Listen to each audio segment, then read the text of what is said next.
Hello students, hope you all are very good and enjoying online classes. Once again, this is S.N. Raza, an English teacher at the Spark School and College Sachal campus. So last time we discussed the whole topic of Moen-jo-Daro. We completed the whole topic of Moen-jo-Daro and summary of first paragraph.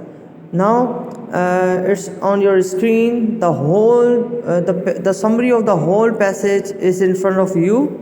You can just go through it. Okay, so today we will discuss something about summary of Moen-jo-Daro, summary of the whole passage. Okay, so you can just look at your screen and let's start. Moen-jo-Daro in Sindh was one of the largest cities of the Indus Valley civilization. The civilization developed around 3000 BC in areas that today from Pakistan and North India. Moen-jo-Daro, one of the oldest cities in the world, was built around 2600 BC. तो देखिए ये summary है मोइंजो-दड़ो की पूरे passage की summary है.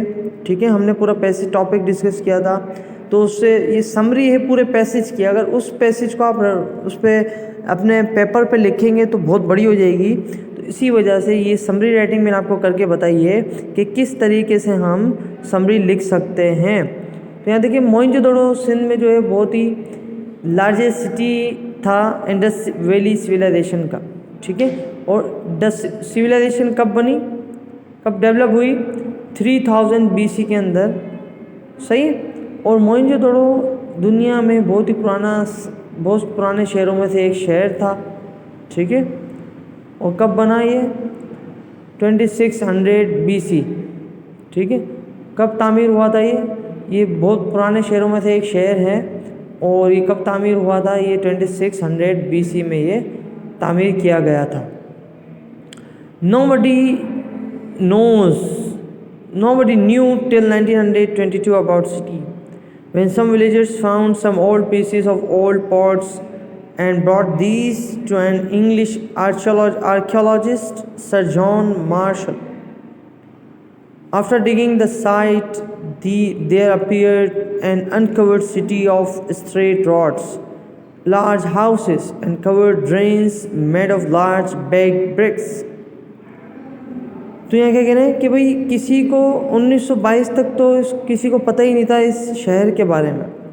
लेकिन जब कुछ विलेजर्स थे वहाँ पे, उनको कुछ ओल्ड पीसेस मिले पॉट्स बर्तन के, तो उन्होंने क्या किया, वो किसी आर्कियोलॉजिस्ट के पास गए. उसका नाम क्या था, sir John Marshall.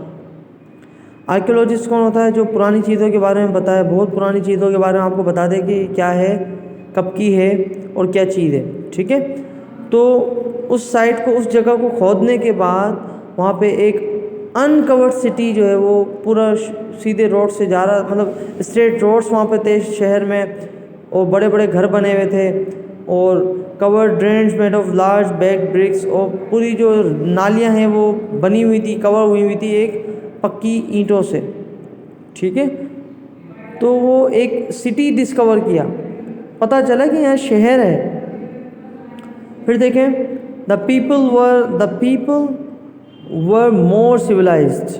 The city side people must have been traders, while the countryside farmers who grew rice, wheat and cotton. तो क्या कह रहे हैं, जो पीपल बहुत ही सिविलाइज्ड होंगे. सही है, बहुत ही सिविलाइज्ड थे. और जो सिटी साइड के जो लोग थे वो ट्रेडर्स होंगे, वो ताजिर होंगे. और जैसे कंट्री साइड के जो थे वो फार्मर्स थे, जो क्या करते थे, जो अनाज उगाते थे, जैसे कि राइस हो गया, चावल, गंदम और कपास.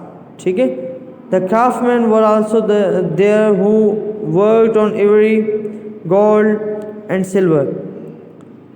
Nobody knows what happened to the civilized citizen, but it is assumed that it was either raided from north or else earthquake destroyed it.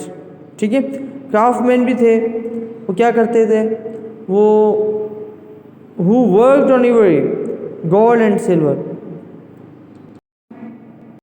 अच्छा, जो क्राफ्टमैन है वो क्या करते थे, वो आइवरी पे काम करते थे। ये देखें, ये इवरी नहीं, ये आइवरी पढ़ेंगे इसको, आइवरी। आइवरी आइवरी क्या है, ये येलोइश वाइट कलर का सब्सटेंस है, ठीक है, कहीं ये काम आता है, ठीक है। तो ये, और क्राफ्टमैन कौन होते हैं, क्राफ्टमैन वो होते हैं जो हाथों से खूबसूरत खूबसूरत चीज़ें बनाएं। तो क्राफ्टमैन क्या किया करते थे, आइवरी पे काम किया करते थे, गोल्ड पर काम किया करते थे, मतलब उनको खूबसूरत बनाते थे, एंड सिल्वर पे को भी खूबसूरत बनाने का काम करते थे। ये कौन करते हैं, क्राफ्टमैन होते हैं, ठीक है।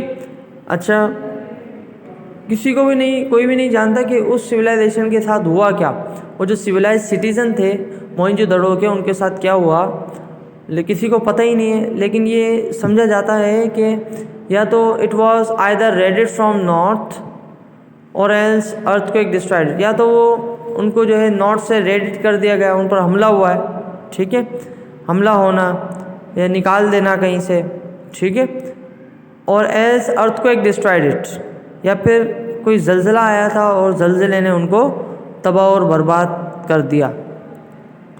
I hope the summary is clear now. So now you must have an idea regarding summary and regarding a topic. Okay. So we just converted the whole passage into a summary, because I taught you today, because I taught you the summary of Moen-jo-Daro, because our topic was summary writing, that how to write a summary. Okay, now you have understood how to write a summary, and I have shown you the written paper of the summary. Now you must try your level best, you must practice at your home, so that you can write a very good summary of any passage. Hope you have understood. Now see you in the next class. Thank you. Allah Hafiz.